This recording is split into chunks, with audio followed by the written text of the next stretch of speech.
ಇವತ್ತು ನನ್ನ ರೆಸಿಪಿ ನುಗ್ಗೆ ಸೊಪ್ಪಿನ ಸಾಂಬಾರ್. ಇದನ್ನೀಗ ಆಲ್ರೆಡಿ ನುಗ್ಗೆ ಸೊಪ್ಪನ್ನ ಆಯಿಲಲ್ಲಿ ಚೆನ್ನಾಗಿ ಹುರ್ಕೊಂಡಿದ್ದೀನಿ. ಆಯಿಲಲ್ಲಿ ಹುರಿದ್ಬಿಟ್ಟು ಮಾಡಿದ್ರೆ ತುಂಬ ಟೇಸ್ಟ್ ಬರುತ್ತೆ, ಥರ ಫ್ಲೇವರ್ ಇರುತ್ತೆ. ಇದೀಗ ಚಟ್ನಿಗಂತ ಸಪ್ರೇಟ್ ಎತ್ತಿಟ್ಕೊಂಡಿದ್ದೀನಿ. ಬನ್ನಿ ನುಗ್ಗೆ ಸೊಪ್ಪಿನ ಸಾಂಬಾರ್ ಹೇಗೆ ಮಾಡೋದಂತ ಹೇಳ್ಕೊಡ್ತೀನಿ. ಇದಕ್ಕೀಗ 1.5 ಸ್ಪೂನು ಖಾರದ ಪುಡಿ, ನೆಕ್ಸ್ಟು 1/2 ಸ್ಪೂನ್ ಮಾತ್ರ ಕೊತ್ತಂಬರಿ ಪೌಡರ್ ಹಾಕೋಣ, ಯಾಕಂದರೆ ಅದು ಸ್ಮೆಲ್ ಜಾಸ್ತಿ ಬರಬಾರ್ದು. ಯಾಕಂದರೆ ನಾನು ಸ್ವಲ್ಪ ಜಾಸ್ತಿ ಹಾಕೊಳ್ಳೋಣ. ನೆಕ್ಸ್ಟು ಸಾಂಬಾರ್ ಪುಡಿ, ಇದು ನಾನು ಮನೇಲೆ ಮಾಡಿದ್ದೀನಿ, ಇದು ನೆಕ್ಸ್ಟ್ ಲಾಗಲ್ಲಿ ಹೇಳ್ಕೊಡ್ತೀನಿ. ಇದನ್ನು 1/2 ಸ್ಪೂನ್ ಹಾಕೋಣ. ನೆಕ್ಸ್ಟು ಸ್ವಲ್ಪ ಜೀರಿಗೆ ಹಾಕೋಣ, ಅಷ್ಟನ್ನ ಲಾಸ್ಟಲ್ಲಿ ಆ್ಯಡ್ ಮಾಡೋಣ. ಇದು ಬೇಕಾದವರು ಒಂದು ಬೆಳ್ಳುಳ್ಳಿ ಹಾಕೋಬೋದು, ಇಲ್ಲಾಂದರೆ ಒಗ್ಗರಣೆಗೆ ಹಾಕ್ಬೋದು. ಅಷ್ಟೇ, ತುಂಬಾ ಸಿಂಪಲ್ಲು. ನೆಕ್ಸ್ಟ್ ಇದನ್ನು ಗ್ರೈಂಡ್ ಮಾಡ್ಕೊಳ್ಳೋಣ. ಈಗ ಚಟ್ನಿಗೆ ನಾನು ಮುಂಚೆನೇ ನುಗ್ಗೆ ಸೊಪ್ಪನ್ನು ಆಲ್ರೆಡಿ ಆಯಿಲ್ ಹಾಕಿ ಚೆನ್ನಾಗಿ ಹುರ್ಕೊಂಡಿದ್ದೀನಿ.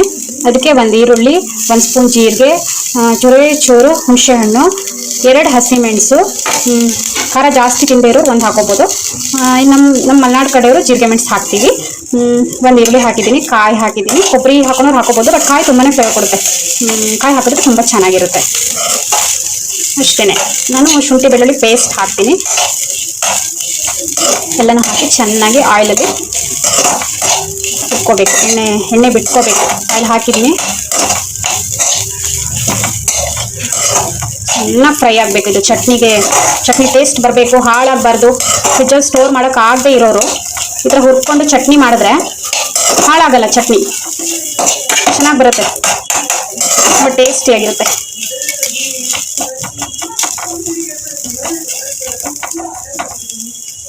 ಚೆನ್ನಾಗಿ ಈಗ ಫ್ರೈ ಆಗಿದೆ. ನೆಕ್ಸ್ಟು ತಣ್ಣಗಾದ್ಮೇಲೆ ಮಿಕ್ಸಿ ಮಾಡಿಬಿಡೋಣ. ನುಗ್ಗೆ ಸೊಪ್ಪು ತಿನ್ನೋದ್ರಿಂದ ಬಾಣಂತಿಯರಿಗೆ ಮತ್ತು ಮೂಲವ್ಯಾಧಿ ಇರೋರಿಗೆ ತುಂಬಾ ಹೆಲ್ಪ್ ಆಗುತ್ತೆ, ತುಂಬಾ ಒಳ್ಳೇದಿದು ಹೆಲ್ತ್ಗೆ. ಮೂಲವ್ಯಾಧಿ ಇರೋರು ವಾರದಲ್ಲಿ 2 ಸಲನಾದ್ರು ತಿನ್ನಬೇಕು, ಬಾಣಂತಿಯರು ವಾರದಲ್ಲಿ 2 ಸಲ ತಿನ್ನಬೇಕು. ತುಂಬಾ ಚೆನ್ನಾಗಿರುತ್ತೆ, ತುಂಬ ಟೇಸ್ಟಿಯಾಗಿರುತ್ತೆ. ಈ ಥರ ಮಾಡಿಕೊಂಡ್ರೆ ತುಂಬ ಟೇಸ್ಟಿ ಇರುತ್ತೆ. ಮೊಸರು ಹಾಕ್ಕೊಂಡು ತಿನ್ನಬೇಕು. ಇದು ತಣ್ಣಗಾಗೋಷ್ಟರಲ್ಲಿ ನೆಕ್ಸ್ಟು ಸಾಂಬಾರಿಗೆ ಮಸಾಲೆ ರೆಡಿ ಮಾಡಿದ್ದೀನಲ್ಲ, ಅದನ್ನು ಗ್ರೈಂಡ್ ಮಾಡ್ಕೊಳ್ಳೋಣ, ಸಾಂಬಾರು ಮಾಡೋಣ. ಸಾಂಬಾರಿಗೆ ಒಗ್ಗರಣೆ ಹಾಕ್ಕೊಂಡಿದ್ದೀನಿ. 1 ಬೆಳ್ಳುಳ್ಳಿ, ಚೂರು ಜೀರಿಗೆ, ಚೂರು ಸಾಸಿವೆ. ಇದು ಚೆನ್ನಾಗಿ ಘಮ ಬರುವವರೆಗೂ ಫ್ರೈ ಆಗಲಿ.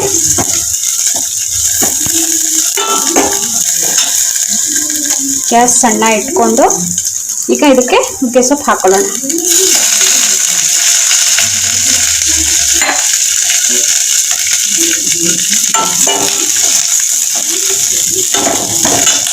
ಈಗ ಮಿಕ್ಸಿ ಮಾಡಿರೋ ಮಸಾಲೆನ ಹಾಕೋಣ. ಇದಕ್ಕೆ ಟೊಮ್ಯಾಟೊ ಬೇಕಾದರೂ ನೀವು ಆ್ಯಡ್ ಮಾಡ್ಕೋಬೋದು, ಇಲ್ಲಾಂದರೆ ಟೊಮೆಟೊ ಸ್ಕಿಪ್ ಮಾಡಿ ಹುಣಸೆಹಣ್ಣಿನ ರಸ ಬೇಕಾದ್ರೂ ಹಾಕ್ಬೋದು.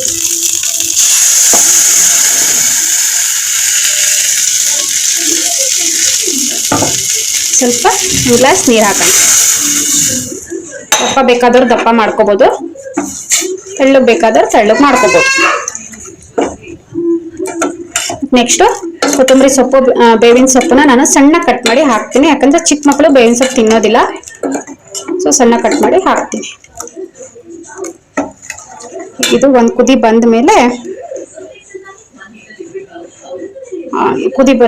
1 ಕುದಿ ಬರಲಿ. ಸಾಂಬಾರು ಆಗೋಷ್ಟರಲ್ಲಿ ಚಟ್ನಿಗೆ ಹಾಕಿರೋ ಮಸಾಲೆಗಳನ್ನ ಮಿಕ್ಸಿ ಮಾಡ್ಕೊಳ್ಳೋಣ. ನುಗ್ಗೆ ಸೊಪ್ಪಿನ ಚಟ್ನಿ, ನುಗ್ಗೆ ಸೊಪ್ಪಿನ ಸಾಂಬಾರು ರೆಡಿ ಆಗಿದೆ. ಇದು ಅಕ್ಕಿ ರೊಟ್ಟಿ ಜೊತೆ, ಚಪಾತಿ ಜೊತೆ ಎಲ್ಲ ತುಂಬಾ ಚೆನ್ನಾಗಿರುತ್ತೆ. ಒಂದ್ಸಲ ಟ್ರೈ ಮಾಡಿ. ನನ್ನ ಬ್ಲಾಗ್ ನಿಮ್ಗೆ ಇಷ್ಟ ಆಗಿದ್ರೆ ಲೈಕ್ ಮಾಡಿ, ಕಮೆಂಟ್ ಮಾಡಿ, ಶೇರ್ ಮಾಡಿ. Thank you.